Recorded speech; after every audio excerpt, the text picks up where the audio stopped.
The Virginia Cable Telecommunications Association and your local cable provider presents Cable Reports.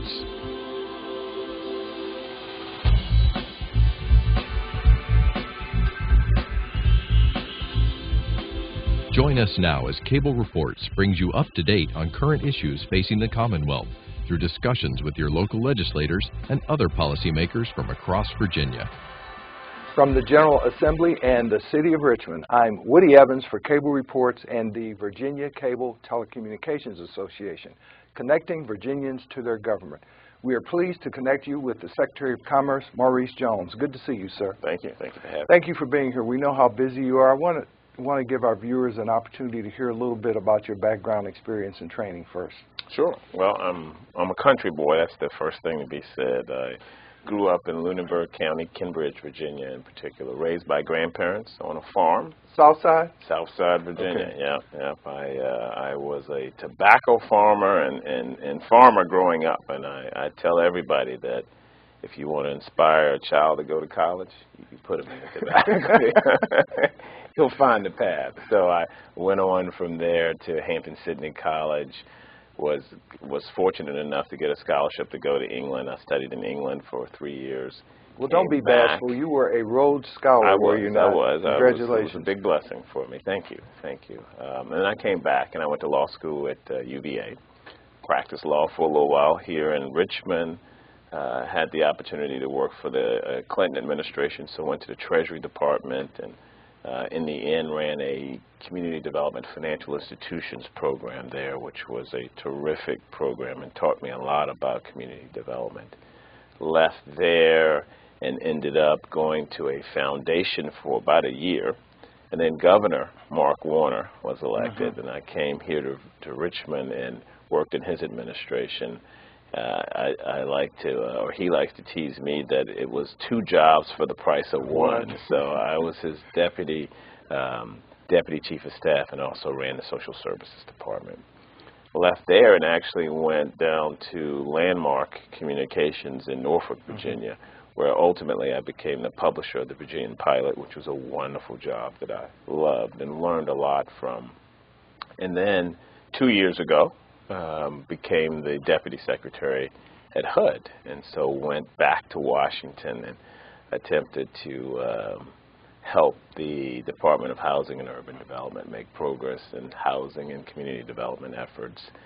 A real big challenge, particularly as the economy of the country is rebounding or attempting to rebound, I should say heal from an incredibly brutal recession. And so learned a lot doing that job, and now back in my home state attempting to help the governor grow and diversify Virginia's economy. So well, this must be a welcome return home, it is what's going on in Washington these days. Yeah, it's a welcome return home for a lot of reasons. Great. Absolutely. Well, congratulations. I know one of your big initiatives is workforce development. As we know, the Commonwealth regained its #1 status with Forbes magazine in terms of being the most business-friendly state in the country, and I know workforce development is fundamental in terms of maintaining and increasing those kinds of things. Absolutely. The importance of having a high-quality, high-skilled workforce for all the governor's aspirations cannot be overstated. When it comes to attracting businesses here who are either outside of the state and or outside of the country, when they're looking at Virginia, among the main things that they're looking at is, will I have a workforce that can do the work that I need, that will show up on time, that can be trained? Every employer is asking that question. And in Virginia, our workforce development system is pretty complicated. We have, if you just look at the state level, we spend about a little over $360 million a year. 8 different state agencies are involved in that spending. 8 different ones. 8 different ones. 24 different programs. The federal government pays for about 60% of the expenditures in those programs. The state government pays for about 37%, and then local governments pay for about 3%. So very, very diffuse, very, very lots of hands in the cookie jar. We need to be more efficient there. We need to make sure that we can show employers that there's a connection between the skills that people are acquiring and the actual jobs that are there. We've got to make sure we're investing in a way that is actually incenting the private sector to play a much larger role in workforce development than they're currently playing. And there are some good programs going on in the private sector now. There are apprenticeships and other things going on. But based on what I'm seeing in other states that we compete with, if you will, for growth, for businesses, we need more private sector involvement. And so part of what I hope to attempt to wrestle with over the next 3 to 4 years is just that.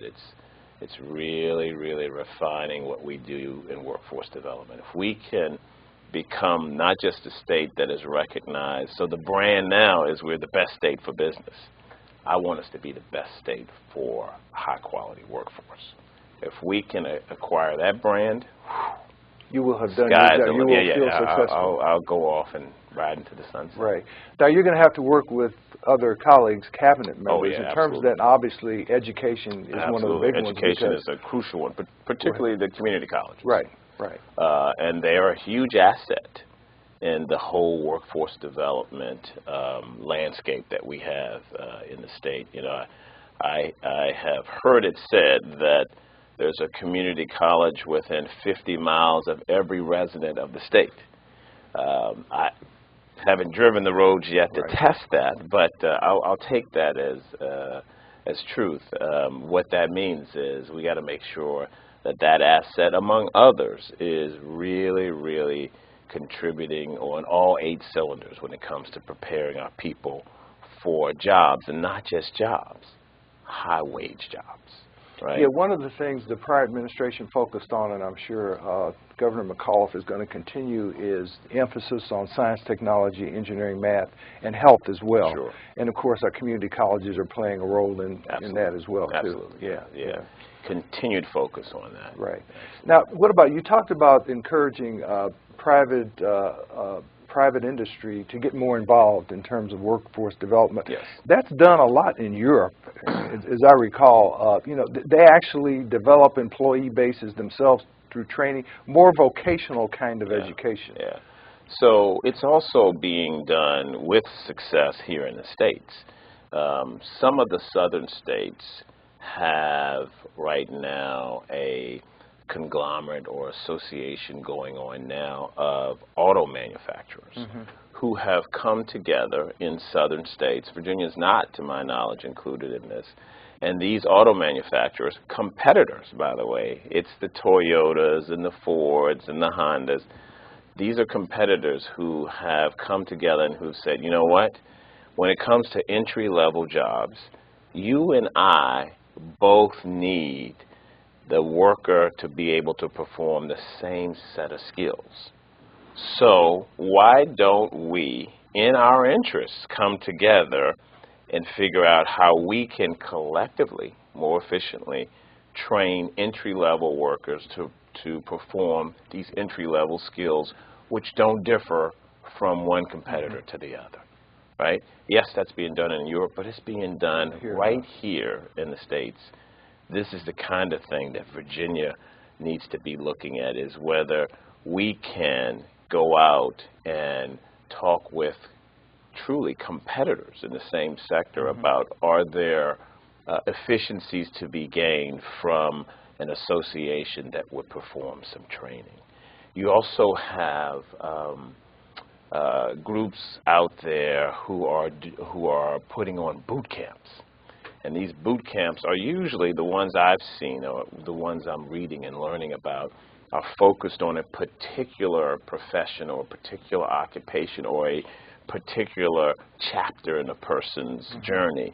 And they're, literally putting them through a boot camp for 8, 10 weeks, maybe 3 months, to train them to perform certain jobs and skills. And they're doing that for employers, mostly actually the ones where I've seen this being effective is they're doing it for the smaller companies who need, again, efficiencies to be able to train their people. The point is, people are wrestling with this workforce development issue all over the place. And it is, when it comes to economic development, if not the #1 competitive advantage or the #1 thing that you have to be really good at, boy, it's in the top 2. So we in this state have to have a portfolio of workforce development strategies that we're pursuing in partnership with the private sector, right? That is the only way that we will be able to do it with some scale and with some sustainability. Now, you talk about boot camp, and of course, we've got the boots on the ground who are returning from theaters of war, for example. Absolutely. And I know you want to encourage those members of our armed services to become entrepreneurs. Oh, absolutely. So talk to us about that being part of your portfolio. Yeah, so I think this is a real opportunity, the entrepreneurism part, and taking advantage of the fact that you've got these highly skilled, highly tested under the most stressful conditions, people coming back from service who are ready and willing, right, to make a living and a life and a contribution to the Commonwealth. And what we need to be able to do for them, with them, again, with the private sector, is to make sure that we're investing in the entrepreneurial ecosystem in the state. And that will benefit Northern Virginia, it'll benefit Hampton Roads, it'll benefit Southside Virginia. So, yeah, I think one of the places where we need to make sure we're being aggressive is making investments with the private sector in an ecosystem and a framework within the state that really is encouraging launching businesses and entrepreneurism. So I'll go back to that brand piece, right? So right now, Forbes has recognized Virginia as the best state for businesses. There is another recognition out there that I've seen by, and I think it was the Kauffman Foundation that produced this one, which ranks states according to their quote-unquote friendliness to start a business. Virginia is number 6 on that list, behind Utah and Alabama and Texas and a few other states. I want us to be number 1 on that list as well. And the question is what we have to do in the state to make sure that people can easily start businesses, that entrepreneurs can have a feeling that this is a good place for them to set up shop. And for people returning from service to our military, service to our country, to look up and say, you know what I'm going to do? I'm going to take these leadership skills that I've learned in the military, serving under a stressful situation, and I'm going to start a business. And Virginia is the best place for me to do that. A couple of thoughts about that in your comments. Some people suggest that it's difficult to start a business because there's so many overlapping rules and regulations that get in the way, number one. And number two, in terms of veterans, there's some move, I think, to allow certifications for people who have experience in training. They can go directly into EMT, fire departments, police departments, and that kind of thing as well. So I think we need to be looking at all of that. Yes, so I do believe that part of the state's ability to contribute to a more friendly entrepreneurial ecosystem is making sure that the processes people have to jump through to start a business, that we make sure that we only put as much process as is absolutely necessary, right? No more than that. And so, yeah, that's part of, I think, part of the job to be done is to make sure we're not too heavily regulated, so it's too tough to start a business. So I've seen some suggestions, for example, where people have said, okay, so here's what Virginia, and this is a token or a small action, but it goes to your point. Virginia should enable every citizen to be able to launch one business or one LLC one, with no filing fee. So eliminate the filing fee, right, for your first effort to launch a business, right? And again, that sounds like, well, that's not a groundbreaking policy action. No, but it is, to your point, it's within that space of make sure that the processes are also attacked as well. It may be too early in the administration, but I know people are also talking about looking at the tax code.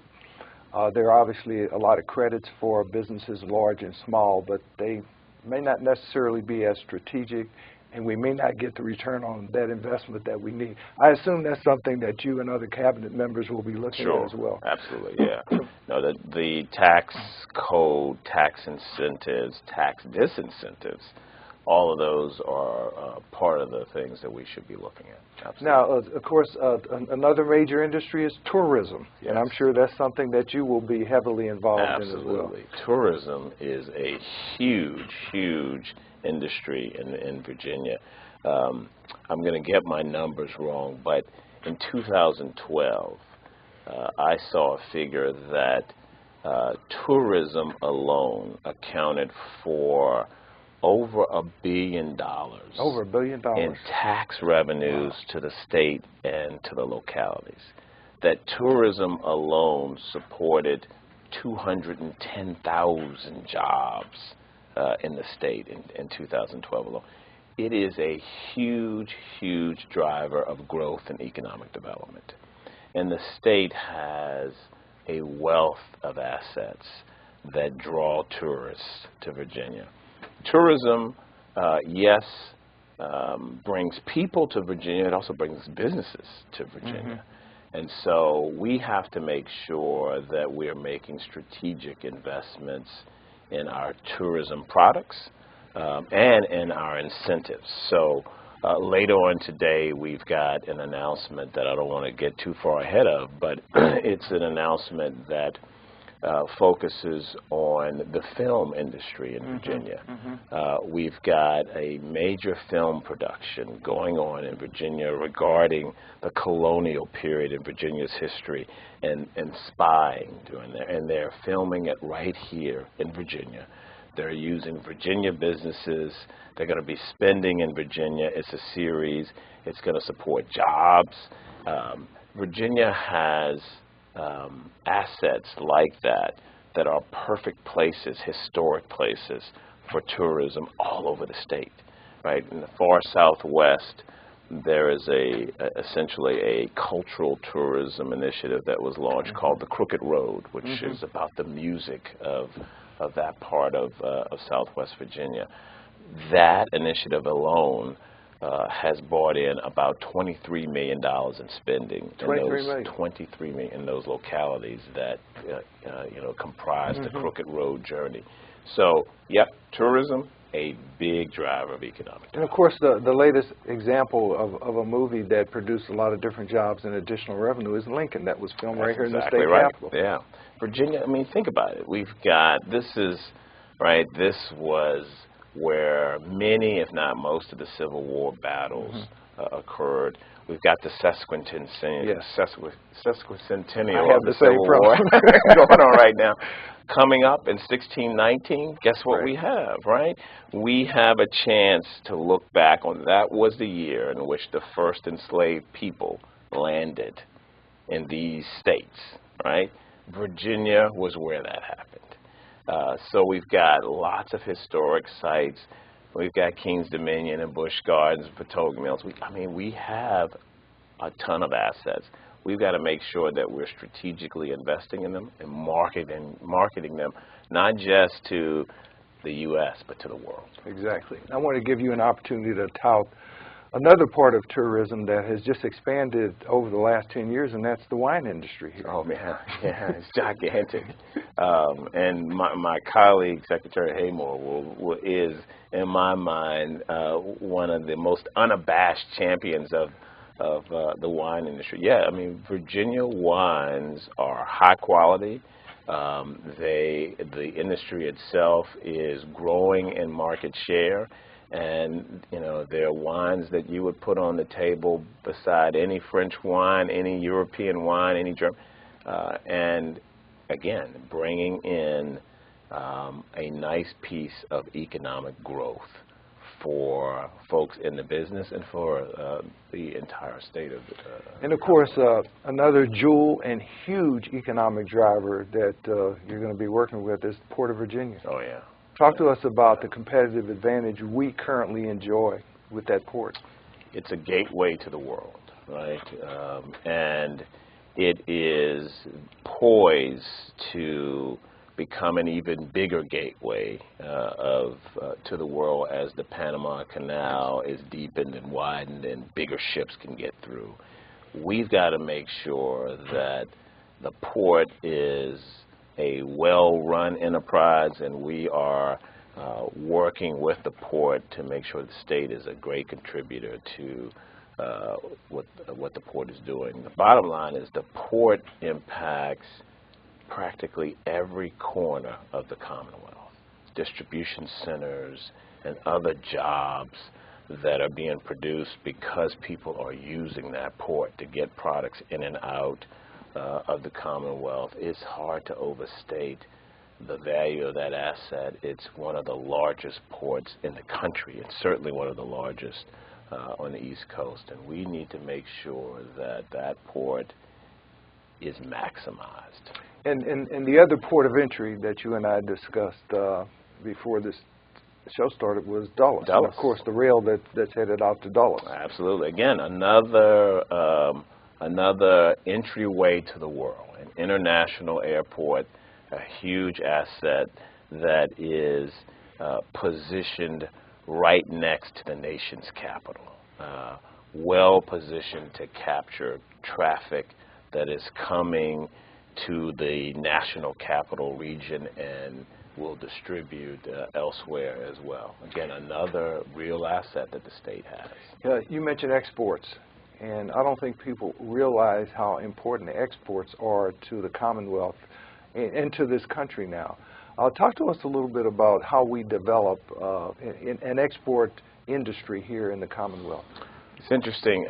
It's one of the areas that I'm certainly hoping to spend a lot more time learning about and hopefully contributing to. But we have, for example, at the state level, the Virginia Economic Development Partnership that has an international trade function that actually takes businesses from the Commonwealth to foreign markets as they're looking for consumers. And you know, we need to think about there are a handful of ways businesses can grow, right?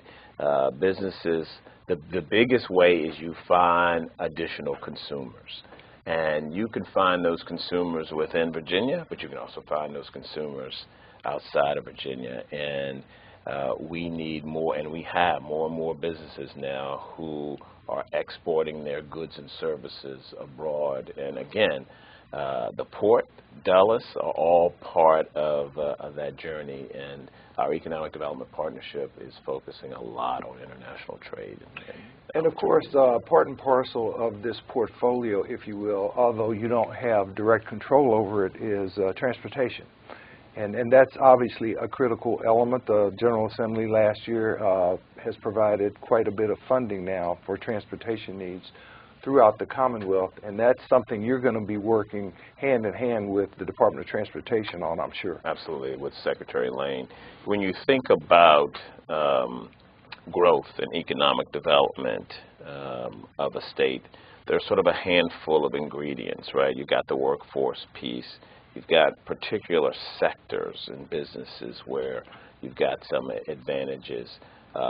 You've got innovation and entrepreneurism, as we just talked about. And then you have infrastructure, right? And your infrastructure do you have the ability to get goods and services and people to the places that they need to be in a timely fashion, right? And so if you're not good at that, you're going to limit your ability to be good at growing jobs and growing opportunities for folks. So yesterday I drove up to Northern Virginia, right? I was humming along, and then I got to Potomac Mill. and I hit traffic. We have work to do still on that. We have to invest to make sure that we can get goods and services to places in a timely fashion, and I'm certainly going to be supportive and working hand in hand with Secretary Lane and all of our transportation folks on that piece. And as you are well aware, we have a plethora of military installations in the Commonwealth. They were hurt. The economy was hurt as a result of sequestration. This goes hand in hand with the new governor's pronouncement that, guys, we got to diversify this economy. Yes. So it's a great point. Virginia right now is the #1 recipient when it comes to the states in the union of federal investment. Well, actually, let me put it another way. We're number 5 as far as federal investment goes. We're #1 as far as military investment goes.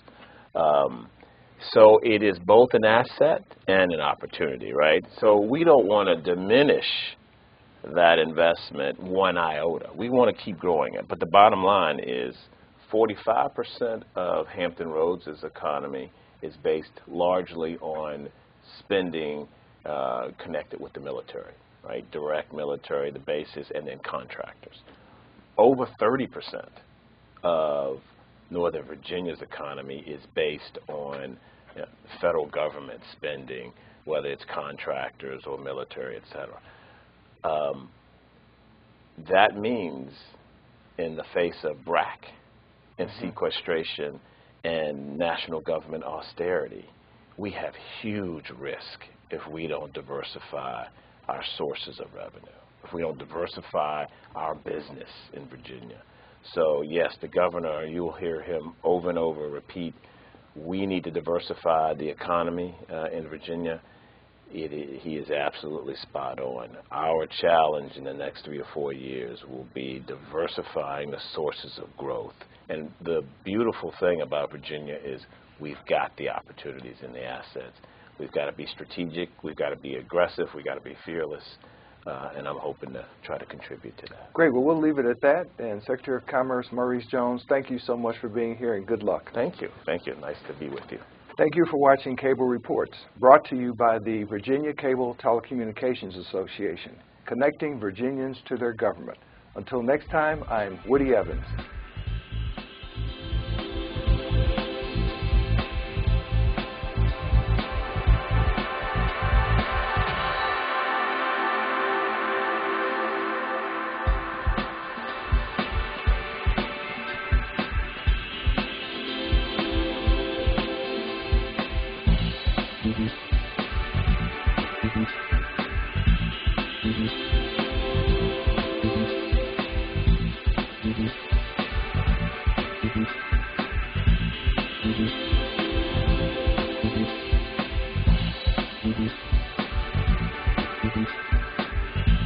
Mm-hmm.